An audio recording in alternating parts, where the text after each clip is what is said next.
Hello, Rashim here, and welcome back to Small Higurashi When They Cry. Let's continue. Oishi-san finally smiled, but it didn't seem like he was fooling around. 先を続けてください。人食い鬼たちはですね、普段は仙人と崇められてひっそりと暮らしているんですがね、やっぱり人食いですから定期的に麓の村に降りてきては獲物をさらっていったんだそうです。That's right, they attacked people. それをですね、鬼隠しと言いまして。Demoned away. It was the first time I heard such a peculiar phrase. However, I felt something slightly ominous from this horrifying tale of demons abducting people in order to eat them. ほら、よく世間一般に神隠しっていうのがあるじゃないですか。人がある日突然失踪してしまうとそう言うでしょ。この辺りでは同じことがあると鬼隠しって呼ぶんです。その昔話と本件に何か関係が？いえいえ、直接的には何の関係もない、ただのおしゃべりですがね。There's no direct relationship, but they have a history involving adopting people. ただ Ka-thump, ka-thump. The car shook. At some point, the gravel road had changed to a paved one. ただ、何です？この土地に鬼隠しという名の失踪、誘拐を暗示するキーワードがあるということだけはお話ししておこうと思いまして。 Keep in mind, but he's talking about this before the damn murder. So this is before the recurring events each year. So this is before the demon away and murder, and curse rather, each year. 今回の大臣の孫の誘拐と関係あるかは分かりませんがね。まあ深い話ではないんです。そんな言われの話があるということだけでもね。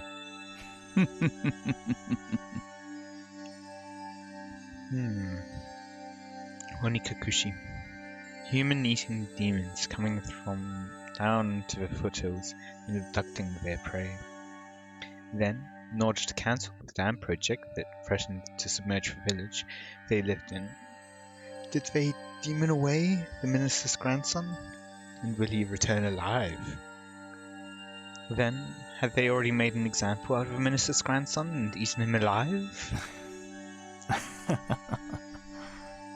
ちょっと興味深い昔話ですね。鬼たちの村にみだりに踏み入ればたちまち囚われ食い殺される。だから鬼が淵村には近づくな。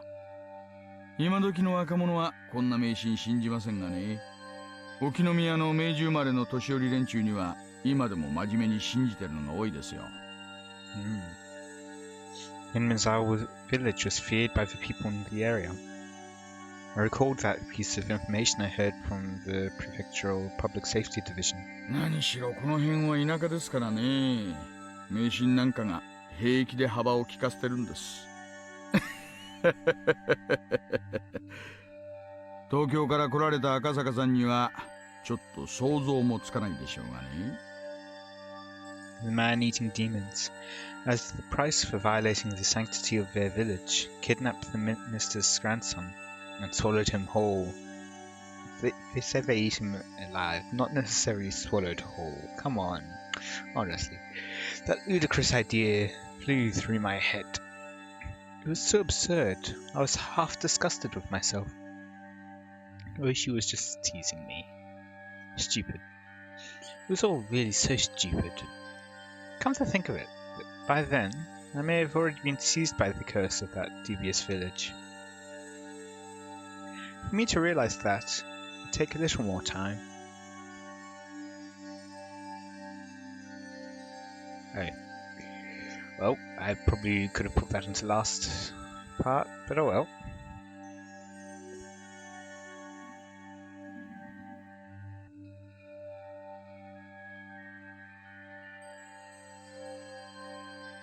probably the first chapter, isn't it? Yeah.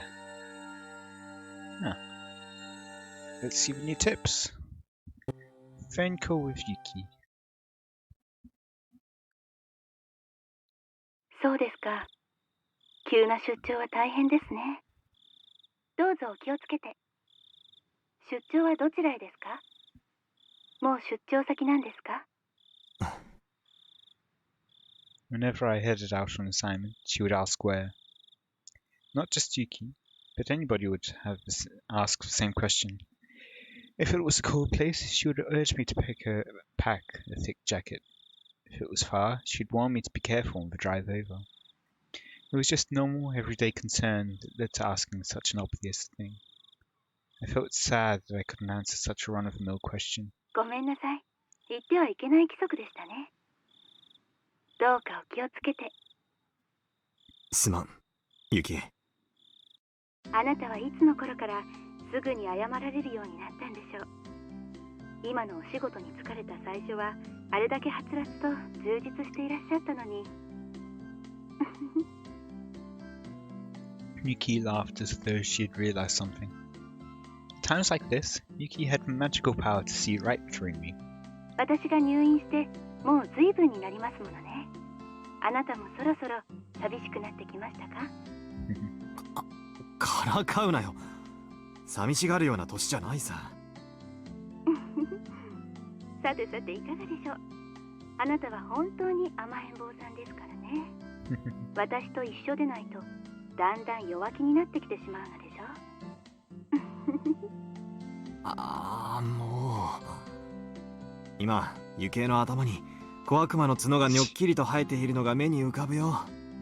君は昔から。はぐらかさないはぐらかさない。私に構ってもらえなくて寂しい寂しいって。あなたが尻尾を振っている音が受話器を通しても聞こえてきますよ。This side of Yuki wasn't something you could guess existed from seeing her usual modest behavior, and it was something that she didn't show to anybody else but me. Normally, I'd poke her to hide my embarrassment in bringing an end to the conversation, but I couldn't do that over the phone. Of course, Yuki was clever. She was teasing me because of that. あなたを困らせるのがこんなに楽しいと気づいたのはいつからだったでしょうね。Oof. そろそろ許してくれよ。とにかく、君の元気な声が聞けてよかった。そうでしょう。元気になれましたか？ I had called Yuki to keep her from feeling lonely when she was by herself in the hospital room. Of course, that was nothing more than a pretense that I, being shy, had come up with. It seemed that Yuki had long since seen through that act. また電話をしてくださいな。私がダメな時はお父さんが相手をしてくれるでしょう。もっともお父さんが相手ではあなたのことだから電話先でも直立不動で喋っていそう。For a while longer, Yuki kept teasing me without letting me end the call. Oh, cute. A record of the opening remarks, and I can't help but see, like, blood splatter. In the next one, not this one. Chairman XX. Members of the XX party. Congratulations are due as we are celebrating 25 years since our founding. These past 25 years have seen much growth in XX Prefecture. The once quiet scenery of nothing but fields now has seen the opening of a new stop for the bullet train. With the development of the highway, we've seen the rebirth of a modern city bursting with youthful energy. We've reaped the benefits of new business and industry.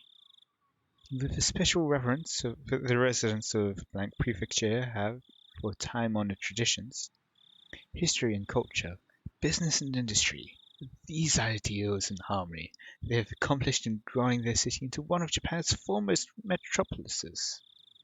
Of course, the development of Blank Prefecture couldn't have happened without the growth of the Blank Party. We are resolved to see every one of our campaign promises to fruition, reaching our targets definitively and expediently like arrows fired from a bow. With these arrows as the fundamental basis of the blank party, our members have sought to pierce the obstructions preventing the happiness of residents of blank prefecture. But I do believe that everybody here is unlike an ordinary arrow. While being as unflattering and straightforward, we have not neglected in seeking solutions that conform to the current day and age while also keeping an eye on the future. An arrow, once loosed, can only fly to its destination. Everyone here, however, is no simple arrow. Even once loose from the bow, without neglecting our studies, while employing new methods, and implementing more effective and flexible ideas, thus being able to change trajectories mid-flight, we are magical arrows. I'm sorry, I couldn't keep a straight face through the end there.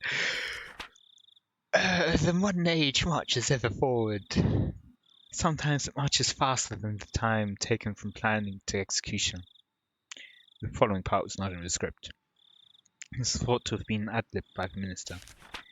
For example, there have recently been numerous problems with the Himatsubushi power plant project.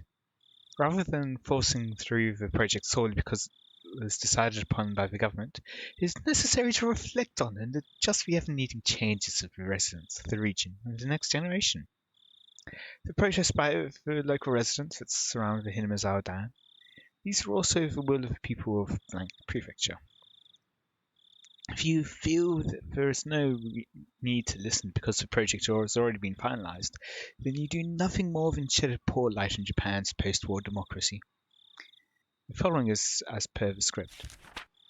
For the lasting happiness of the citizens of Japan, the residents of blank prefecture, please consider these policies thoroughly.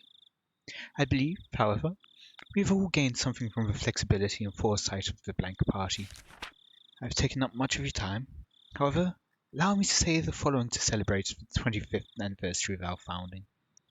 Chairman Blank, members of the Blank Party in attendance, thank you very much for today. The opening remarks of the Blank Party Prefectural Forum and 25th anniversary celebration. So that's probably the minister ceding to the demands. Oops, I didn't read that. It was gears and fire and oil or something. Fuel. The world is filled with people blessed with relationships. Of course, that doesn't mean that everyone is connected to each other. It is obvious that on the other side of the planet, there are people laughing and crying who can't possibly have an effect on you. Although, from memory, I think it's called the degree of separation is about 3.5 people. Just completely unrelated to this story. I think I remember a study that, on average, if you were to pick 2 random people on Facebook and count how many people it would take to reach, like how many friends in between each, you would have to go through, on average, 3.5 friends to reach any other person. Of course, some people are more connected than others, and it's a lower number. Some people are less connected, and it's a much higher number. But I wouldn't say that. Oh, and then again, this is with social media and everything. So yeah, okay, I guess back then probably be more true. Also, the fact that the people who have social media, any random person has social media, there's biases involved in any case as to where they're located. In any case, moving on with the story. However, in the extremely limited community of the neighborhood, that sort of connection is just a matter of fact. It's quite possible that a single remarkable event could have massive consequences inside the small community. If you were to increase that in scale, a perfect stranger on the other side of the globe might become enough of a legend to have an effect on our lives. True? Well, it's not always that way. Like I said at the beginning, the links between people basically aren't that relevant in the grand scheme of things. Whether some household nearby is having steak or croquettes doesn't matter to me. When I put on my shoes, it doesn't matter to anybody whether I put on the right one or the first or left one. This much the average person can understand. But actually, in reality, this is the truth. The bonds between people are quite well defined. It's not just a matter of distance, of being far or near. For example, let's say that person A's actions have some effect on me. Even then, person B's actions could have absolutely no consequence on my life.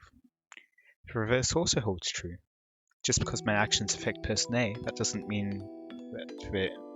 always mean that they will affect person B as well. But it might be possible that through affecting person A, that might also affect person B. So in a way, you have indirectly affected person B. It is possible. Let's put it bluntly. If bonds between people are like gears in a machine, the gear that represents me meshes with some people, but is isolated from others. There are some who would try arguing against this. Those people would bring up the example of gears in a clock. Each gear indeed only meshes with one or two others. However, if you rotate one gear, the one next to it is moved, which connects to the next one, and the next. In the end, all the gears are moving. There is a logic behind this, more than enough to convince the average person. Why is the argument convincing? The answer is simple. Relationships between people are ambiguous, can only be described conceptually. How the gears are connected and how the movements are chained together can't be used as the fundamental explanation, so it throws a wet blanket on that argument. So, for the people who like that explanation, I'll use the example of a clock again to refute it. Before that though, I will say that there's no way to tell for certain. The only way to tell for certain is to have two universes and remove one person's actions and see how much that affects everything. That's the only true way to determine it. First of all, to say that the world is a singular clock would be wrong. That is true. That is, there isn't only one clock. There exist many clocks in this world, each one counting their own time. If you think about it, the idea that the world is just one big clock is the height of our arrogance. Even if you use the analogy of gears to explain human relationships, then you should be able to explain it using an analogy of multiple clocks unrelated to a single gear. Neighbours A and B. A is a gear of the same clock as me, so it's best to remain civil. B is a gear in a different clock, so it doesn't really matter to me at all. That's the kind of clear distinction I'm talking about. You want to say I'm being malicious? Then let's change the analogy to something more familiar, so you can understand. You've probably heard the phrase, fire on the opposite shore, sometime in your life, no? Personally, no, never heard of it. For example, if your neighbour's house was on fire, you'd probably try and help it put it out, wouldn't you? I'm annoyed that it's American and doesn't have the there. It'd be awful if the fire spread and burnt down your house, after all. What if that fire was in a town on the opposite side of a river? Would you still go out of your way to help? You wouldn't, would you? I'd probably call the fire department just in case. But, I mean, there's limited help which I could get if it's on the opposite side of a river. Well, it depends how big the river is. Anyway, even though it would be the wrong thing to do, there's no way the fire could spread to your own house. Even if it turned into a huge conflagration, there's no relation between the houses that will spread fire to yours and those that won't. With this basic example, you should be able to see the difference between gears that are or aren't related to your own. Having said that, there's still a lot to think about, even without a river to divide it. After all, it's not a spatial problem like being on the other side of a river, is it? What isn't a spatial problem? What? So yeah, that was gears and fire and the taste of honey. That doesn't... I feel like that whole section doesn't really make any sense. A chick in the trunk. The chick in the trunk. The car had stopped, but he didn't know any more than that. For not only was he blindfolded, but locked in the trunk of the car. How could people become this powerless just by being robbed of their sight? He absolutely wouldn't have known this without experiencing it firsthand. He soon realized that it was pointless to try and undo his bonds, with the confines of the trunk quickly making him lightheaded. He had no choice but to let this mild torture dull his senses. That's why, when the car stopped and the unpleasant vibrations ceased as the engine was killed, he couldn't help but delude himself that he was being set free, even though nothing had been resolved in reality. Of course, he was soon removed from that delusion. He strained his ears when he heard one of the men who had abducted him and an older man he was hearing for the first time strike up a お conversation. 疲れさんです。ヒナはトランクに。騒ぎすぎで多少衰弱してるようですが、ご命令通り、傷一つつけちゃいません。おうおう、手間はかけましたの。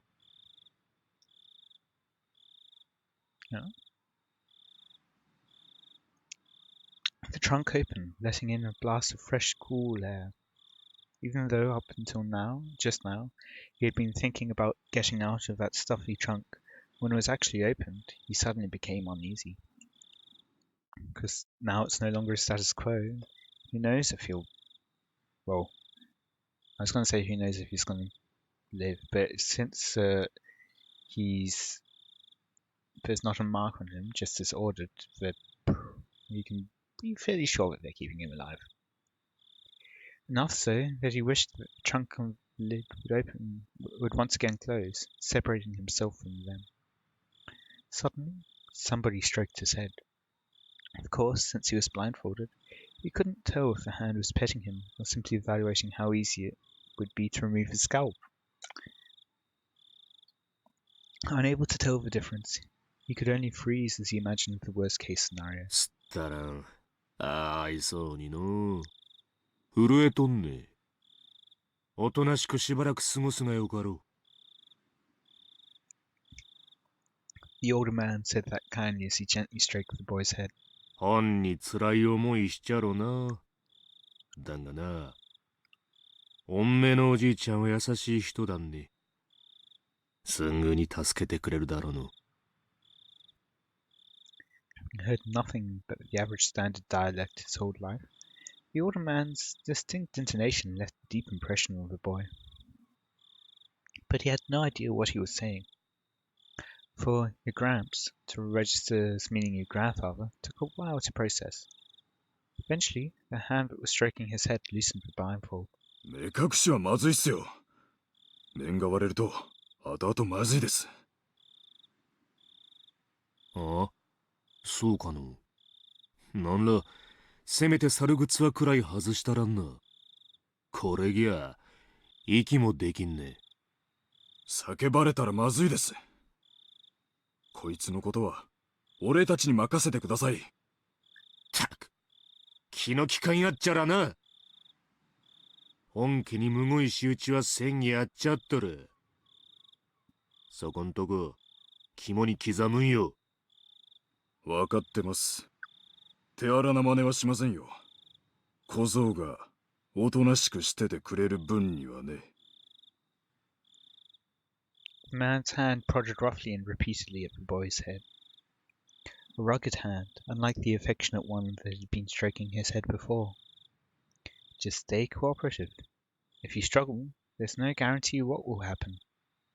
That cliched threat was literally beaten into his head.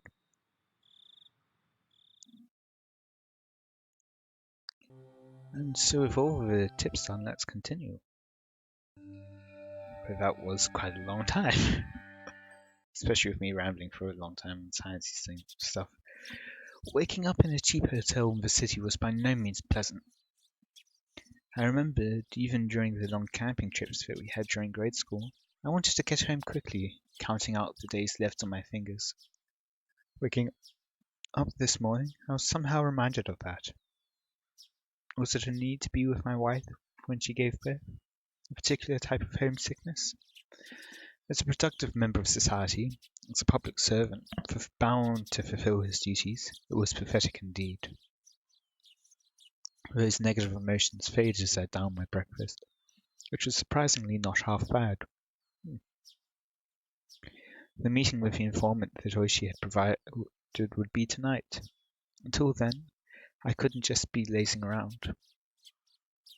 The Onagafuchi Defense Alliance was protesting the dam's construction in various ways. Included in this was a strategy for improving public relations, which could be categorized into two major forms: combative and peaceful. We're combatively improving public relations.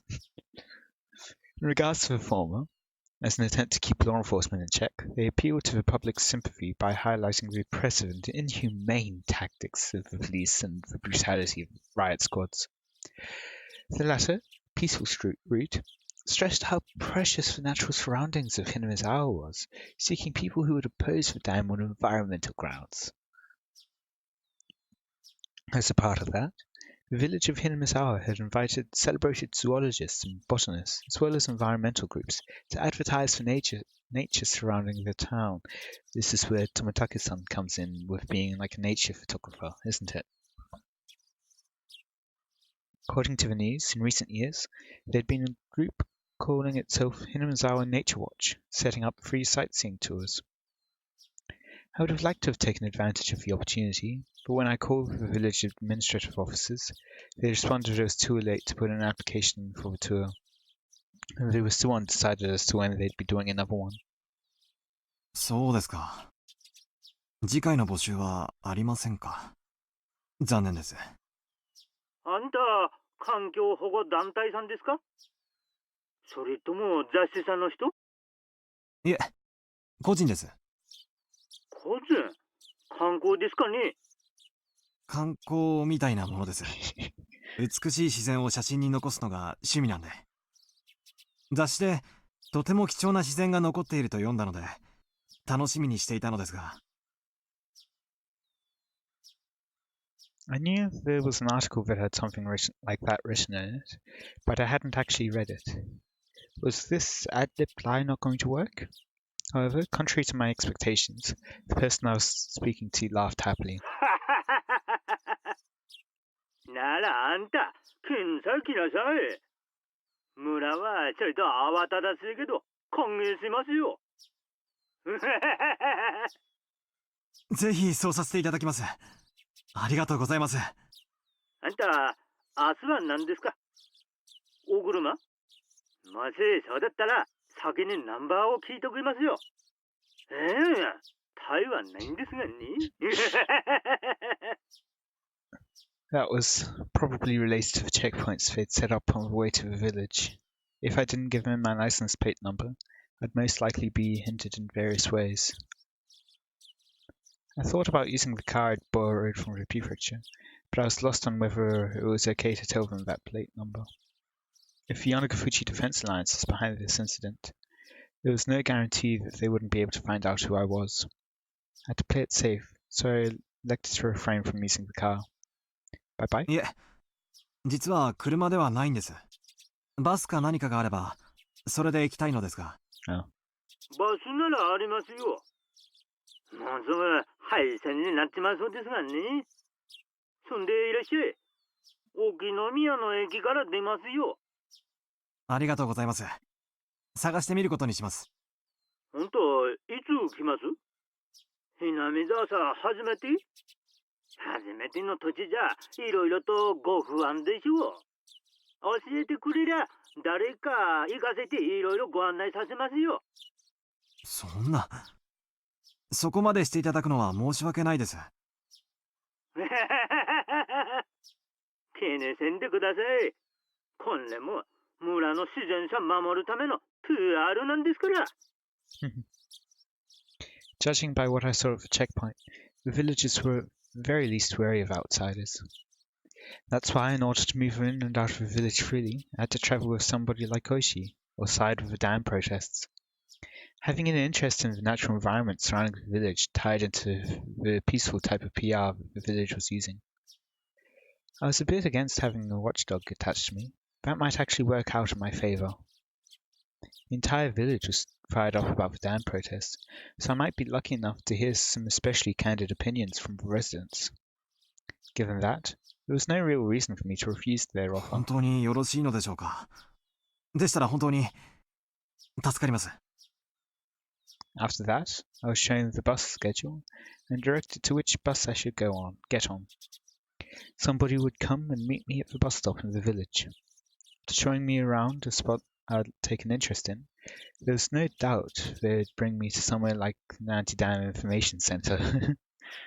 I wanted to hear for today. I hope you all enjoyed. Let me know any feedback you have in the comments. Until next time, see ya.